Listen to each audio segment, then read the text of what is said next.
Hoje apresentaremos sobre a deterioração de frango, pescado e frutos do mar. O grupo é composto por Emily Daiane, Lucenildo Carlos, Maria Eduarda de Medeiros Bezerra, Mirelle Karine e Tamires Jordana. Na parte introdutória, iremos começar tratando das definições de frango, pescados e frutos do mar. E logo após, trataremos como ocorre a deterioração dos mesmos, fatores que influenciam e retardam esse processo. Frango é o nome que recebem as crias das galinhas e de outras aves. O termo também é usado para designar a carne deste animal, sendo que este é um alimento bastante consumido pelo ser humano. A deterioração se dá principalmente na superfície, porque se considera que animais sadios têm seu interior estéril, e é a parte superficial que é contaminada pela água, manuseio e processamento das aves. O pescado é todo animal que vive normalmente em água doce ou salgada e que é utilizado para a alimentação, como peixes, crustáceos, moluscos, anfíbios, quelônios e mamíferos. Ele é um dos alimentos mais susceptíveis à deterioração. Isso se dá devido à sua alta atividade de água, composição química, teor de gorduras insaturadas facilmente oxidáveis e principalmente o pH próximo da neutralidade. A sua deterioração pode ocorrer pela autólise, oxidação, atividade microbiana ou ainda a combinação destes três processos. Já os frutos do mar geralmente possuem uma concha ou carapaça, como os crustáceos e moluscos. São aqueles extraídos do mar ou de água doce e usados na alimentação humana.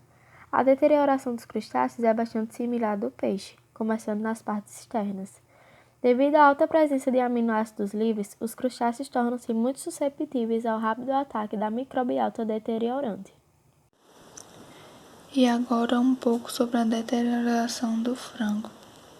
O frango é o nome que recebem as crias das galinhas ou outras aves, que são revestidas de pena. A sua deterioração acontece pela água, pelo manuseio e pelo processamento das aves, onde pode conter bactérias ou até as condições atmosféricas que envolvem o produto podem deteriorar. A quantidade de bactérias também vai ser outro fator importante. Quando os frangos são do tipo New York, onde as vísceras são deixadas dentro do frango, a sua deterioração é maior e mais rápida, causando odor indesejável.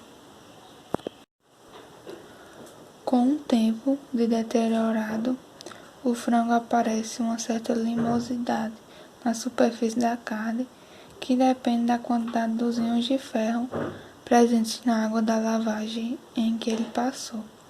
Outro fator importante é o tipo de embalagem que o frango se encontra, pois essa embalagem dirá as condições que ele está do armazenamento. O pescado faz parte do grupo de alimentos que são mais suscetíveis à deterioração. Isso se dá pelo pH, que fica próximo da neutralidade, e pela alta atividade de água. Também esse alimento ele tem a deterioração mais rápida do que a de carnes e de frangos. E são pelos mesmos motivos que eles são o grupo de alimentos mais suscetíveis à deterioração, que é o pH próximo de 7 e alta disponibilidade de água. O peixe é viscerado, mantido em boas condições e mantido a temperatura próxima de 0 graus, ele se conserva por uma semana. É um curto período de tempo, mas isso se dá porque no 10º dia a população microbiana ela já atinge 100 milhões de micro-organismos e surgem os odores característicos da deterioração. A composição química do pescado ela varia muito e ela varia conforme a espécie do pescado, a época do ano e as condições de alimentação do próprio peixe. E a deterioração do pescado se dá pelas substâncias nitrogenadas, que resultam na elevação do pH.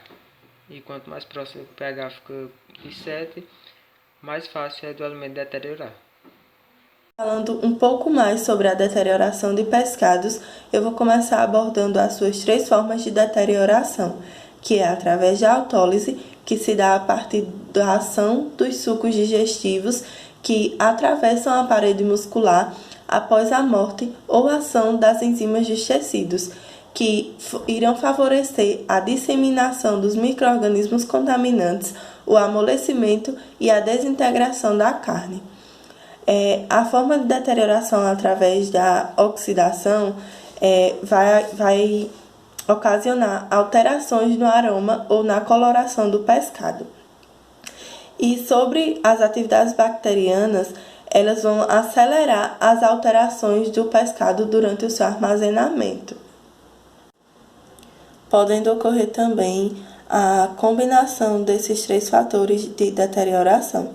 E falando um pouco sobre como acontece a aceleração das alterações, é porque durante o armazenamento as gorduras insaturadas podem oxidar, provocando alterações na coloração e no aroma do pescado. Além disso, o desenvolvimento microbiano durante o armazenamento, juntamente com os processos de deterioração já citados, em muito contribui para a aceleração das alterações no pescado. As bactérias, elas passam a atuar sobre as proteínas, ocasionando alterações mais profundas, como o amolecimento dos tecidos e o aumento na concentração de compostos de odor nauseante. Na carne do peixe, a deterioração ocorre mais rapidamente do que em outros produtos cárneos, devido não só à autólise, como também ao pH próximo à normalidade, o que favorece o desenvolvimento microbiano. A microbiota do pescado ela é influenciada pelo seu habitat, sendo um dos principais fatores de seleção a temperatura, que raramente ultrapassa os 20 graus ao longo do ano.